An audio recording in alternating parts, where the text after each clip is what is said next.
What's up, guys? What's up?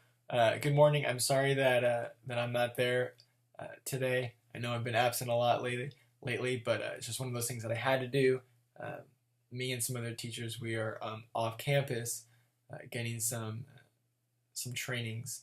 Anyways, today we are going to start Unit 4. Unit 4 is an amazing unit. I love it. It is a great unit. We talk about the 20s, and what's great about this unit is that we really talk about a lot of culture, and we talk about how culture has changed during this time. So if you guys love music, dancing, um, I don't even know, movies, photography, you guys will really love this unit.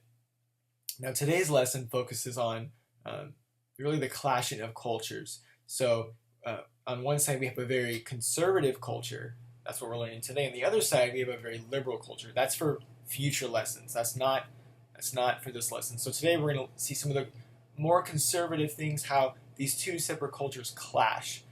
Um, so after we do the lecture, which is about to start, you guys are going to watch about a 45-minute documentary on the 20s. It's an amazing intro. I love it.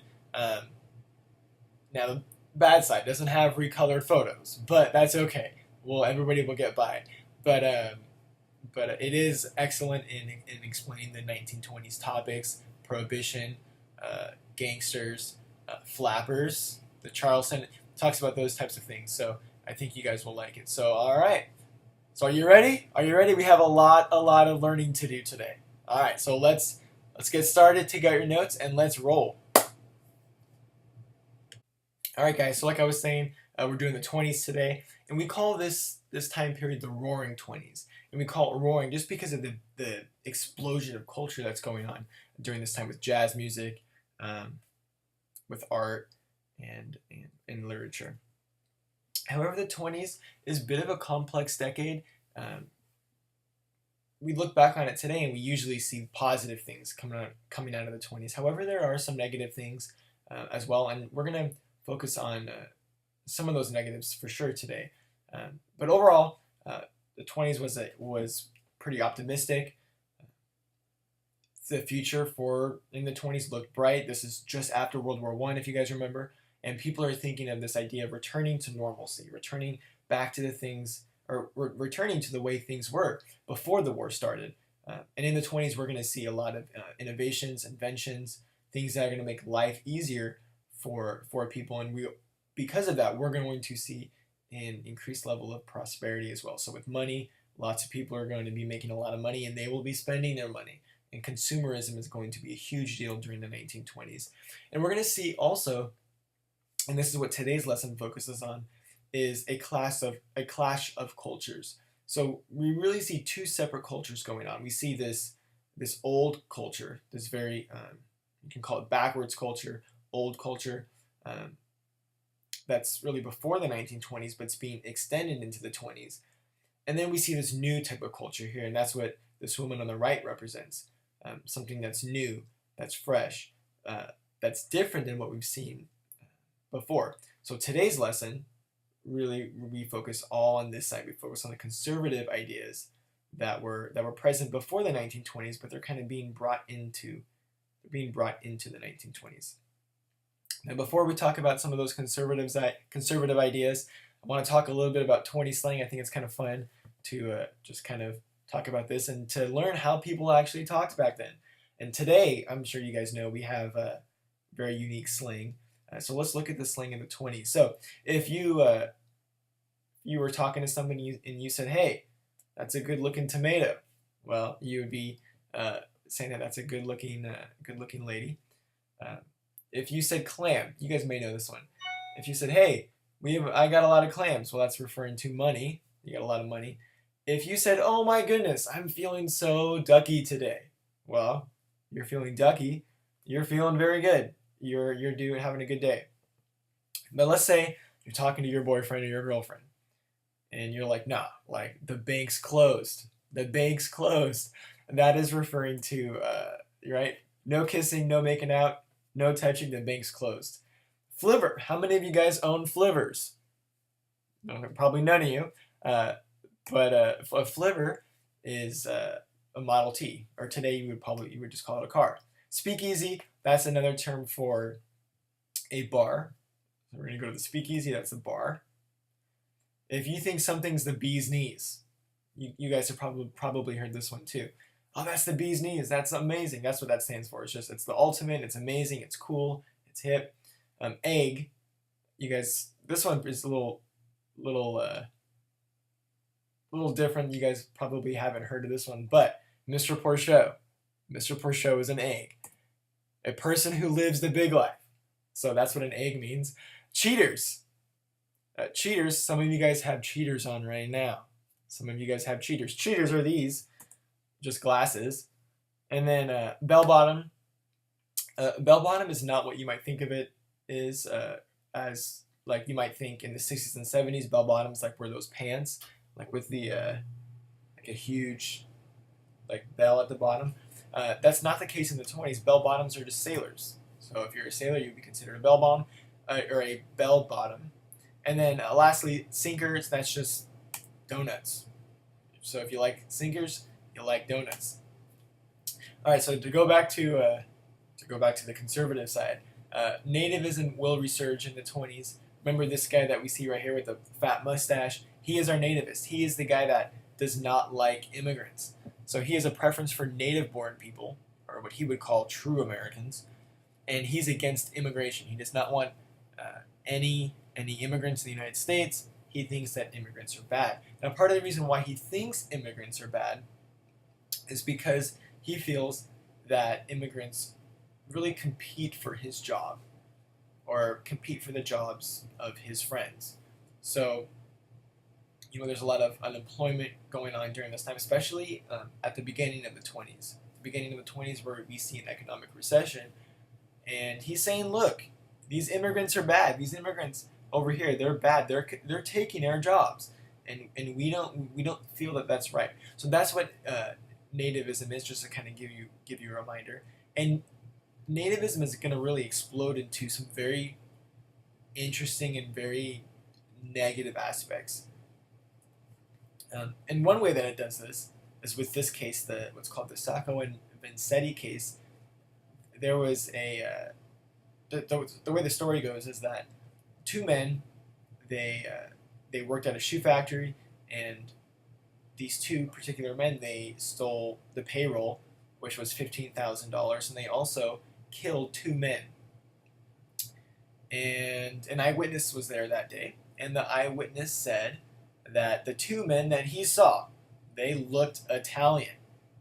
Well, so they kind of went around looking for two Italian dudes, and they found these guys, Sacco and Vanzetti. It was a lot more complex than that. But so they blamed these two guys, Sacco and Vanzetti, for this robbery and for these two men that were murdered. And this case was a huge case. People would follow the case in the newspapers. And part of the reason why it was so huge is because these two immigrants, they're being blamed for a crime to where there's really not a whole lot of evidence against them. Now, these two guys, Sacco and Vanzetti, they really had three things against them. Or they had three strikes. They had the idea that they were Italian, so that was not good during the time. They were immigrants, something that was also not good during the time. And thirdly, they were anarchists. That word anarchists, that just means that basically you're against any form of government. Some people might associate them with communism or whatnot, but so those three things are going to be negatives for Sacco and Vanzetti. So huge fury over the case. They will be found guilty, and they will be sentenced to death. And they will die. In 1927, they will die. And later on, I think it was in the 80s, some people went back. They reinvestigated the case to see, are these guys really guilty? Did they really do it? And they found out that Sacco was probably guilty. However, Vanzetti, there was really no evidence against him. So, looking back on the case, about 60 years or so, they killed these two men when one of them was probably innocent. But the biggest thing that you have to know in regards to Sacco and Vanzetti is that just the fury over the case, and with the idea that they were being blamed purely because they were immigrants. There were really no big evidence against these two guys. So here's a picture just to show you the fury over the case. It says Save Sacco and Vanzetti, protest demonstration against death sentence. So there were many people that felt that Sacco and Vanzetti were not being dealt a fair shake, that they were being unfairly treated. Here's what the two guys look like in a real photograph. Then here's the funeral procession after they were sentenced to death. Something also that nativists believed in is what's called eugenics. And this idea of eugenics is really a false science. It's something that's extremely messed up. Basically, it's this idea of improving hereditary traits. And what this is they're basically trying to get rid of inferior people. So let's say if somebody's not smart, then they do not believe that that person should not basically reproduce. So they believe that if you're not smart, or maybe in this instance in the picture, this is a picture not from the 20s but from the 40s in Germany. They're measuring that person's nose. So they're basically saying, look, your nose is too big. Because you have a big nose, we should sterilize you. Meaning that we should basically not allow you to reproduce in any way. So this is incredibly just racist, and I'm not even quite sure any other terms to use. However, nativists will emphasize that these ideas of human inequalities were inherited. So if you were not smart, then you can inherit that non-smartness. So they said anybody that was inferior to anybody, that you should not reproduce in any way. So this is going to add to the anti-immigrant feeling of the time, and it's because of this. And believe it or not, some of the biggest politicians of the day believed in this idea. Henry Ford believed in this. Woodrow Wilson believed in this. Henry Cabot Lodge, who was a senator during this time, he believed in this. So pretty crazy, this idea of eugenics, where this is the false science of improving hereditary traits. Now let's just do a quick test. Let's see if you're fit to have children. This is not really true. This is just kind of a little kind of trying to make it relevant to you guys. If you have less than a 2.5 GPA, have ever earned a D or lower, if you have an IEP 504, or have ever had an SST, or maybe you're an English language learner, maybe you have ADD or ADHD, maybe you're dyslexic, perhaps somebody in your family has a mental disability, or maybe somebody in your family is an addict to something. Well, if any of this applies to you, according to nativists, you would not be allowed to reproduce, and you would be sterilized. All right, so oddly enough, California and Virginia, they're going to lead the nation in the number of sterilizations per state. The legal basis for these forced sterilizations was what they called eugenics. So pretty crazy number. 60,000 Americans will be sterilized against their will because of eugenics, because perhaps they're inferior in, or at least nativists claim they're inferior in a particular way. So pretty crazy. Also during this time, the KKK is going to revive. In 1915, William Summons, he's kind of gonna revive the KKK, and they are going to lead the movement on restricting immigration. And this time around, this is really the second time around of the KKK. They will have a third time around. This is the second time around. This second time around, they were the most, they really influenced people the most during this time. Just crazy tactics that they used. They are going to be more harsh this time around. They are not only going to target African Americans, they are also going to target Catholics, Jews, immigrants, and anybody that they feel is un-American. So these people, these are really the nativists, um, and what they did is they really sold this idea of the KKK to the people, and we'll talk more about that later. But what they thought of the true American, they would have said it.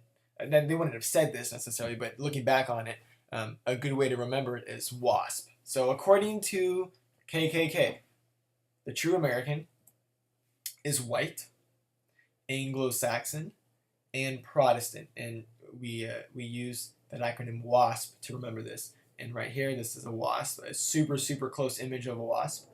Um, so Anglo-Saxon, just remember the idea of Anglo-Saxonism, this idea that English-speaking people should dominate the world. They thought that they were Anglo-Saxonists, so they thought that that was a true American.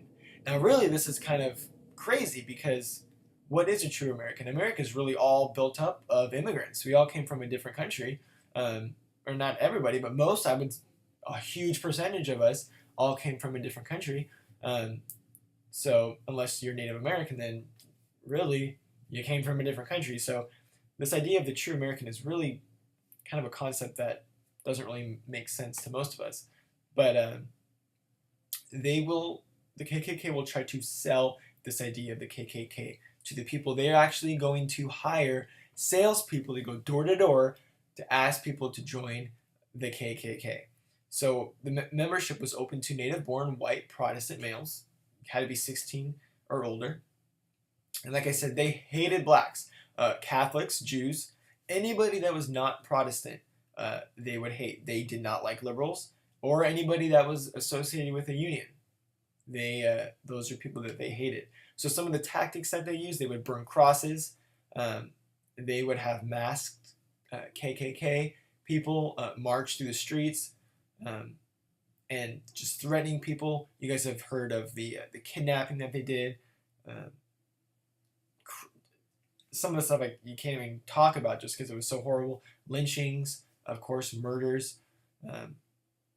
So just terrible stuff that they did, unimaginable stuff that's very difficult to talk about today. But they're going to have a publicity campaign. This is kind of what I was talking about with selling the war. They are going to have salespeople go door to door trying to sell this idea of the KKK, trying to sell KKK memberships. So what they did was a KKK membership was like $10, and if somebody was able to sell that membership to a particular person, that person would get $8 commission. So KKK gets the $2, that person gets $8 commission, and now it's almost like a business to where people are going door to door selling memberships of the KKK, and this is going to be a huge reason why the KKK is successful in building up its membership. So at the height of the KKK, 1924, 1925, they will have about 4 to 5 million members. And not just in the South. Now we're going to the South and northern cities. I like this this little newspaper ad here off to the right.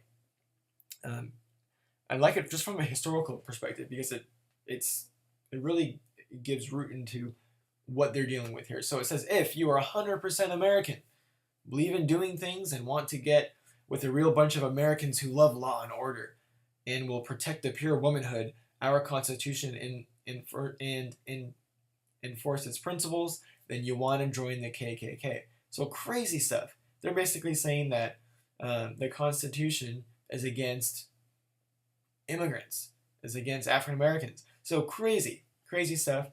But the KKK will be very successful during this time. They had a march as well. Now, this is a particular march. They would have many marches. This is just a particular march. And if you look in this photo, where is this march happening? Look at the photo. Where is this march happening? Look in the background. For those of you that have ever been to D.C., this is what's called not the White House, but the Capitol building. This is the Capitol building, so they will have a march in D.C. trying to gather D.C. support for their cause. Now, they will have a decline in the 20s as well. So they reach a height in the mid-20s. In the later 20s, people are going to see how crazy these members are. There's going to be scandals as well that are going to lead to the decline of the KKK. And those politicians that did support the Klan, they will be voted out of office. And there were many politicians that did support the Klan. Even presidents that you may know of. Warren G. Harding was part of the Klan. Harry Truman was part of the Klan for a short time. So they were very, very popular.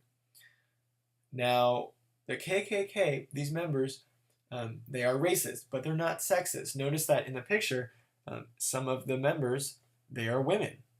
So even though they are racist, they are not sexist. Many white women would join the cause of the KKK as well. So moving on with nativism, the government now, they're going to start to try to control immigration. And they passed 2 laws to control immigration. One is called the Emergency Quota Act. So Harding, that's the guy right here with his finger out. We're going to study more about Harding, an extremely fascinating president, I might add. But Harding, he's going to sign the Emergency Quota Act. This is going to limit immigration to 3% of the total number of people in any ethnic group already living in the United States. So this was at the time. So if you look at the picture here, what's going on is, I really like this political cartoon, but here is basically, you can say, immigrants from Europe trying to get in America, and basically what's going on is it's being cut off to only 3%. So that 3% says limiting immigration to 3% of the total number of people in any ethnic group already live in the United States. So let's say, let's just say there were 100 Italians, 100 Italians living in America. Well, under this Emergency Quota Act, this is only going to allow 3 more immigrants from Italy to come to America. So greatly reducing the amount of immigrants that will come into America, and this will, of course, discriminate heavily against Southern Eastern Europeans. It's not really going to talk about our friends in the North and in the South. So it's not going to talk about Canada, and it's not going to talk about Mexico, but it is referring to the Europeans. The second act that was passed to control immigration was the National Origins Act. This was in 1924. And this is a little bit more permanent than the Emergency Quota Act. That was kind of what they said. It was emergency. We got to do it. We don't know how long it's going to last, but this one is going to be a little bit more direct, a little bit more permanent. And now this is actually going to lower the quotas. So now instead of 3%, it's 2% of each ethnic group, national group living in the U.S. But now it's not in the 1920s. It's going back to the 1890s, and looking to that census to seeing how what percentage of people were living. So to give you the same example, let's say there were 100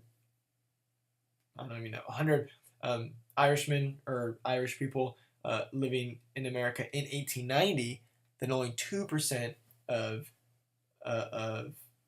people coming from, or 2 people can come from Ireland in the 1920s. So it moves that quota to the percentage in 1890 rather than in the 1920s. So this further restricts immigrants from Southern and Eastern Europe.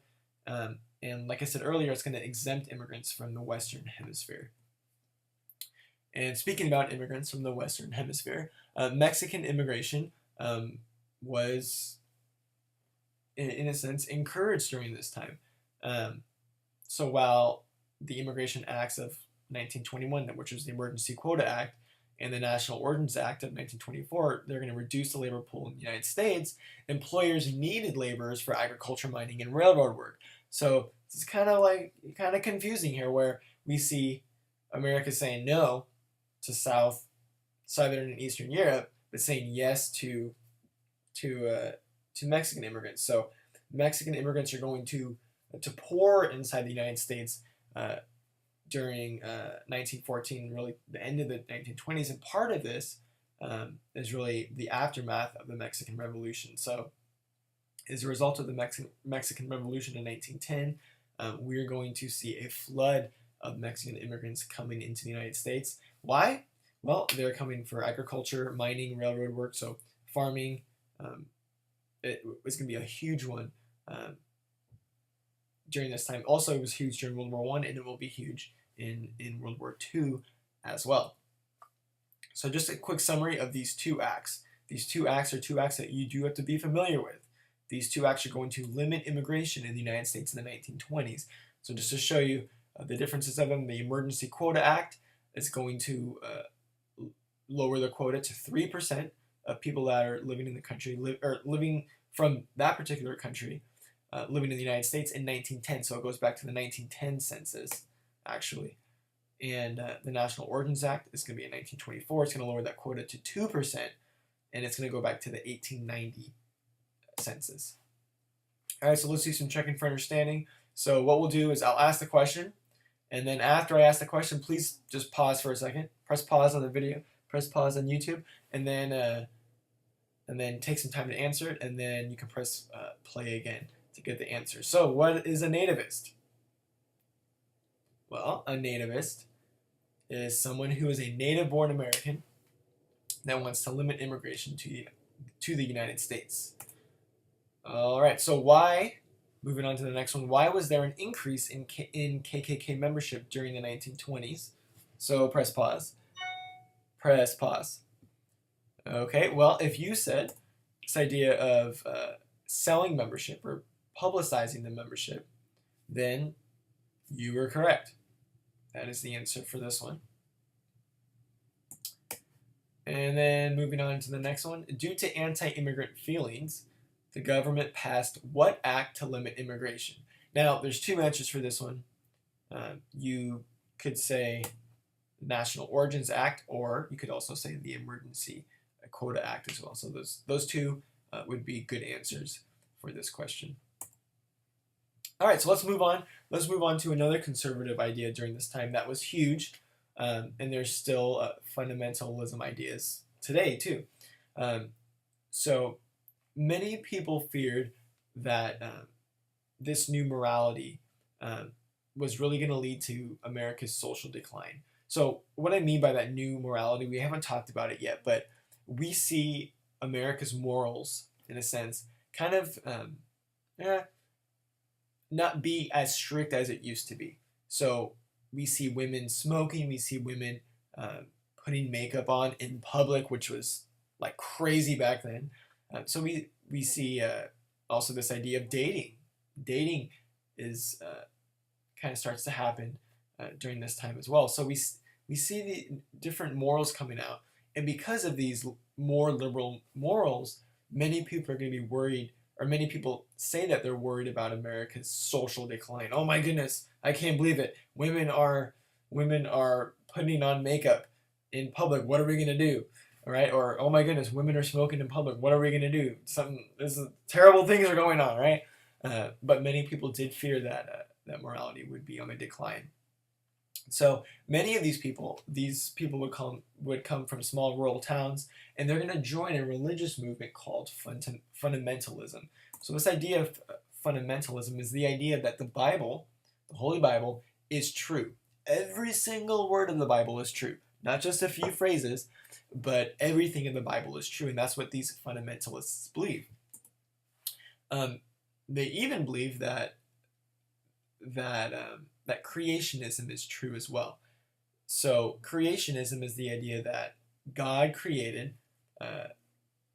the earth, that God created not only the earth, but God also created us. So we were created from God. We were not created from anything else. We didn't evolve, but we were created by God, and that's what fundamentalists believe. So they point to this verse, Genesis 2:4-7. If you're familiar with the Bible, Genesis is the first book of the Bible. And it says this: Then the Lord God formed a man from the dust of the ground and breathed into his nostrils the breath of life, and the man became a living being. So this is an account of how man was created. And this is how fundamentalists believe of how humans came to be, that God created man and women. Now, some people, though, did not believe that this was correct. They said, I don't know. I don't believe that. That doesn't sound like it could possibly be right. there must be something more to the story than just that. I don't really, or people would say, I don't really believe these types of what they would call maybe myths or fairy tales that the Bible talks about. And part of the reason why many people believe that was because of Darwinism. So Darwinism will be huge during the 1800s. At least it'll be huge in Europe. It'll come to America as well during the late 1800s, early 1900s. And Darwinists, they believe in human evolution. So they believe that humans were not created by God, but they believe that humans have evolved over millions of years. So if you look down here, I scratched out creationism. They do not believe in creationism. Oops. They believe in evolution. And you guys have probably learned this in biology, the idea that humans over millions and millions of years have evolved from lower forms of life.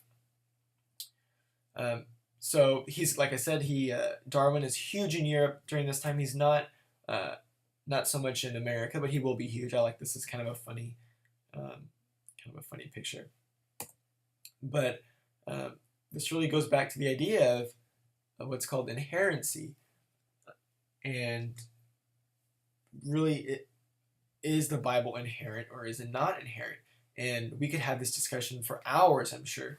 But fundamentalists would believe that the Bible is inherent, meaning that it's incapable of being wrong. Basically, that the Word of God is the inspired Word, that the Bible is true. It's 100% true. Everything in the Bible is true and nothing can be wrong, even though maybe some things may appear to be wrong, that they're not. And that's what many fundamentalists believe, what's called the inherency of the Bible.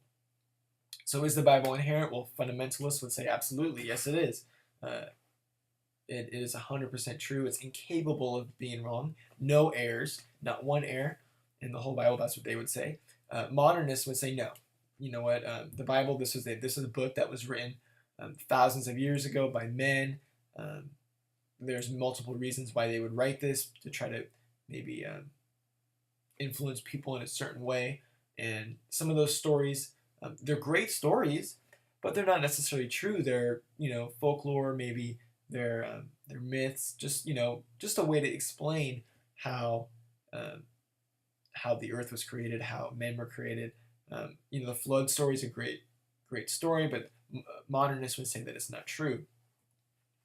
So this is what's going on in the 20s, this idea of fundamentalism versus modernism. And this is going to come to a height in the 1920s with what's called the Scopes Trial. So in 1925, Tennessee, the great state of Tennessee, they're going to pass this act called the Butler Act. And the Butler Act is going to make teaching evolution illegal.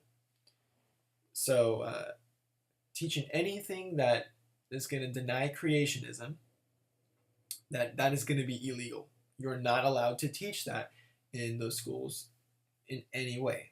So you can't just say, all right, this is creationism and this is evolution. You kind of choose whichever you pick. No, you can't even mention evolution. So that would be illegal under the Butler Act. That's what that said in Tennessee. So really, what's going on here with this trial is did God create man, or did we evolve from a common ancestor that we have with chimpanzees? So just to, I need to say this. The idea of evolution is not that we evolved from monkeys. Please do not believe that that's not the idea of evolution, even though many people claim that. The idea is that we have a common ancestor with chimpanzees. So just want to make sure that that's clear. So getting back to the Butler Act, the Tennessee law said that an act prohibiting the teaching of the evolution theory in all the universities and all public schools of Tennessee. So Section 1, be enacted by the General Assembly of the State of Tennessee, that it shall be unlawful for any teacher in any public school to teach any theory that denies the story of the divine creation of man as taught in the Bible, and to teach instead that man has descended from a lower order of animals.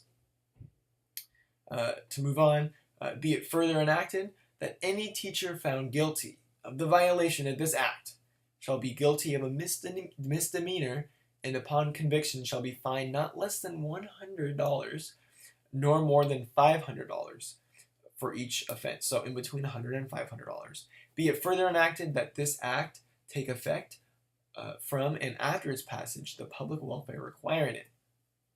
So this guy that we see right here, John Scopes, he is going to purposefully violate that law. He's going to say that's a bunch of bunk. That Butler Act, you know what?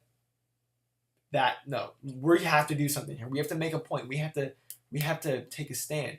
So he's going to teach a lesson about evolution. By the way, he was a substitute teacher, right? He wasn't a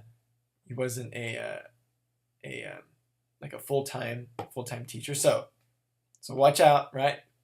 He was a substitute teacher, but he taught a lesson on evolution, and it wasn't like many people think, oh, John Scopes was just teaching a lesson about evolution, and he really didn't know what the law was. He was just kind of teaching what his beliefs were. No, that's not the case. That's not true. He purposefully taught evolution, knowing that he would have been arrested, knowing that he was violating the law, and he was doing this to take a stand. He was doing this really in spite of the law. Now, the ACLU, which we've learned about the ACLU, the American Civil Liberties Union, they're going to provide John Scopes with a lawyer, with free legal representation. That is going to be Clarence Darrow. He was a very popular lawyer during this time, and he's going to fight for John Scopes. He's going to be on the defense side, fighting to make sure that his client, John Scopes, gets off. Now, this is a classic case. This is another one of those cases of a century, just like Sacco and Vanzetti. Now, Clarence Darrow, he's an agnostic. So somebody that's an agnostic, they believe in God, or maybe they believe that there perhaps is a God, but they're really not quite sure who that God is. So they believe in the idea of a higher power, but they don't really believe in the Bible. They don't have a specific religion per se, but they believe in the possibility that there's probably something out there that's a higher power. Well, so he's going to be on the defense side. He's going to back up John Scopes. Now, this guy, William Jennings Bryan, our buddy, right, who we've been studying, William Jennings Bryan, he's a hardcore fundamentalist. He is one of these guys that he breaks open the Bible every day, reads the Bible every day, hardcore Christian guy. Now, don't forget, William Jennings Bryan, he is what we're calling the biggest loser in American history, right? He ran for president 3 times, in 1896, in 1900, and in 1908, and he will lose every single time. Oh my goodness, William Jennings Bryan, what are you doing? What are you doing? You're doing something wrong. So anyways, he'll be a lawyer in this case. He will be on the prosecution side, and he will actually not lose the case. He will win the case. So I guess he's not the biggest loser, but he will win in this case. Huge case in the newspapers. This was the first court case that was ever on the radio. We're going to learn later in class how the radio is going to play a huge impact in America. This was the first big case that was on the radio on WGN. And there was a little bit of conspiracy, or not conspiracy, but a little bit of scandalous stuff going on, because the judge, he opened up the trial with a prayer, and the judge had a Bible, and everybody's going, oh my goodness, I can't believe it, we're going to lose this, because the judge is religious, or the judge is Christian. But John Scopes, he will be found guilty under the act, and if you look at the act and look at what he was doing, of course he's guilty, right? It's kind of a no brainer. The law said this, and he did this, and he's guilty. However, the conviction will be overturned by a higher court, and really, I mean, nothing big happened. I think he was fined $100 or something, that really wasn't that big of a deal. But before we actually move on, though, something that's interesting about the case is that William Jennings Bryan, the biggest loser in American history, he wins this case, barely though, and he's actually going to go back to his home, and he's going to, unfortunately, pass away 5 days later. So this is really his last thing that he promotes, and that he's a big part of. And people say that the reason why he passed away is just because his eagerness and his passion for this cause, which he was fighting for, which was fundamentalism. So he will pass away 5 days later after being the attorney in this case. All right, so let's do some checking for understanding. What is fundamentalism? All right, so press pause on the YouTube. Okay. All right, so fundamentalism is a movement based on literal interpretation of the Bible. So remember, fundamentalists, they do not believe that the Bible has any errors. It's literal. Everything is true. There might be, of course, some metaphors in the Bible, but no. Fundamentalists believe that the Bible is 100% true and inspired by God. What did the Butler Act make illegal? So press pause. The Butler Act made really teaching anything that denied creationism illegal. So that's including evolution. Go ahead and write that down. Who challenged the Butler Act and was found guilty? Well, of course, that was John Scopes. Oh, something I forgot to tell you guys too is this case is also dubbed the Scopes monkey trial because of this idea of evolution being brought forth in the public eye really for the first time. So this is going to change the way people think really throughout American history. And this is a big turning point to where we see fundamentalism, and then boom, Scopes trial. Now America starts to think a little bit differently. They start to think in more scientific ways, to where now America, not instantaneously, but over time, we can point back to this trial where people start believing this idea of evolution really being where our explanation for where we come from, rather than a religious idea. All right, so that's it. That's it, guys. So that's the lecture for today. Clash of cultures. We see the idea of these more conservative ideas like nativism, limiting immigration, fundamentalism. These conservative ideas in the 1920s. These are clashing with what's going on with a younger generation. So with young women, with young men, with art, with culture, all that good stuff. So that's today's lecture. What we're going to do now is we're going to segue into the video. I hope you guys like the video. I am super excited for coming back next class. Next class, we're going to learn about some more cultural ideas, but next class we're going to learn about the culture of the younger generation. All right, guys. See you next class.